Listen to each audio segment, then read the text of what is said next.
Kalau ada pertanyaan, akankah Apple akan menjadi next Nokia? Akankah India menjadi next China dan meninggalkan jauh Indonesia? Akankah analisa banyak pengamat sejak tahun 2014 siapa yang lebih hebat pertumbuhan ekonominya sampai tahun 2030? India atau Indonesia? Bisa ditentukan sekarang. Pertanyaan berikutnya, apa itu Bilderberg Group? Apakah mereka yang sesungguhnya mengendalikan New World Order? Lalu pertanyaan, apa buktinya Amerika ekonominya terburuk saat ini dalam 30 tahun terakhir dan akan membuat dunia menjadi depresi? 4 kali resesi, 4 kali pertumbuhannya negatif, dan inflasi tinggi yang dimulai tahun ini, 2022. Akankah perang Ukraina selesai dengan cepat? Akankah ada virus Omicron bermutasi menjadi lebih mematikan dibanding virus Delta? Siapakah negara yang memiliki pertumbuhan ekonomi tercepat di dunia dalam 40 tahun ini? Yang ternyata bukan Tiongkok. Sahabat, pertanyaan-pertanyaan tersebut adalah merupakan bagian dari informasi ke depan dalam channel kita kali ini. Pertanyaan yang akan membuat banyak sahabat mengerti apa yang sedang terjadi di dunia saat ini. Informasi di media Bosman tidak menggunakan informasi dari media barat pro Amerika Sekutu dan NATO. Propaganda mereka tidak akan ada tempat di sini. Walau media di tanah air semuanya berkiblat ke barat, media kita adalah media resilient. Media penyeimbang informasi barat, tidak termakan propaganda barat, pastinya juga anti pada propaganda Tiongkok. Tujuan kita yang utama adalah kita akan menyetop pembodohan dan pembenaran informasi yang dilakukan media mainstream yang juga membuat semakin memahami geopolitik dunia secara fakta. Kita mulai dengan informasi bagaimana pembuat vaksin mendapat keuntungan dari booster dan obat-obat lainnya. Sebuah fakta saat ini adalah Moderna dan Pfizer. Investornya mendapat keuntungan 10 billion dolar dari vaksin Omicron saja. Bayangkan, dalam waktu sekejap, hanya dalam 6 bulan di akhir tahun 2021 hingga awal semester pertama 2022, 100 negara terpapar Omicron dan total 10 jutaan orang terpapar Omicron. Dunia berharap pandemi berakhir di tahun 2022 ini dan sepertinya kita harus mengatakan rasanya tidak mungkin. Saya akan menjelaskan kenapa. Jawabannya, Big Pharma atau perusahaan farmasi besar dunia tidak menginginkannya. Mereka adalah penjual obat. Mereka bukan pejuang kesehatan. Penjual obat ingin obatnya laku.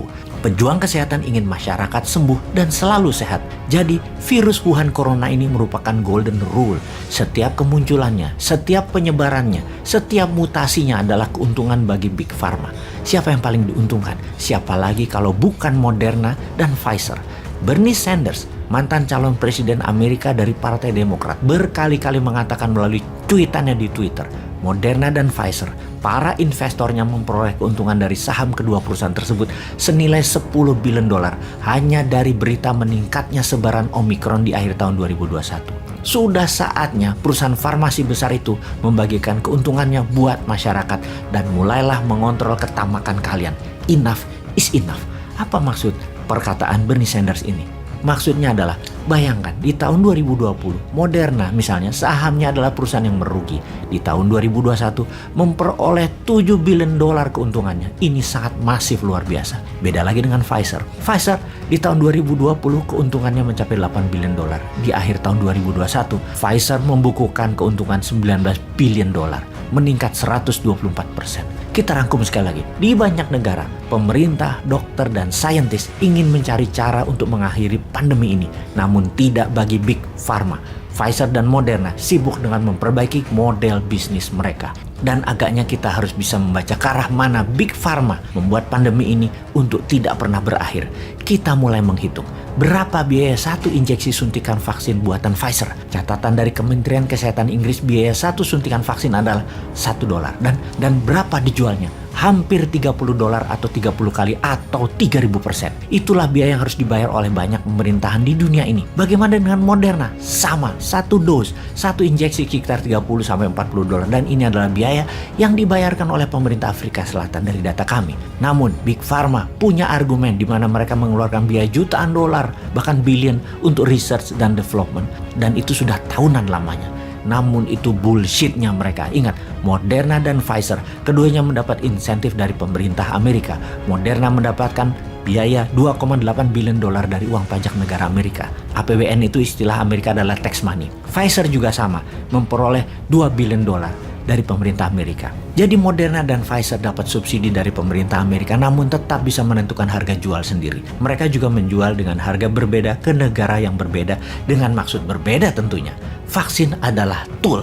Vaksin adalah senjata penekan. Kita harus perjelas dalam hal ini. Big Pharma akan selalu membuat kendali atas virus-virus tersebut. Benarkah begitu? Bukan virusnya yang mereka kendalikan, namun vaksinnya mereka mengendalikan. Suplai vaksinnya mereka kendalikan dengan membuat keterbatasan hingga sekarang. Negara-negara Eropa bahkan harus membeli lebih mahal lagi sejak awal 2022 ini. Sekarang kita bicara booster. Lihat kesaktian Big Pharma sebagai pembuat vaksin ini. Mereka bisa memaksa sebuah pemerintahan dan membatasi jumlah barang dijatah di setiap negara tersebut. Big Pharma bisa memblackmail sebuah pemerintahan, bahkan pemimpin Moderna mengancam akan menaikkan harga hingga $170 per dos injeksi atau 170 kali dari harga produksi. Apa yang terjadi kalau booster ini adalah diwajibkan setiap tahunnya? Sungguh, Big Pharma ini tidak boleh mengendalikan harga atas nama kemanusiaan yang adil dan beradab. Sayangnya, mereka bukan Pancasilais.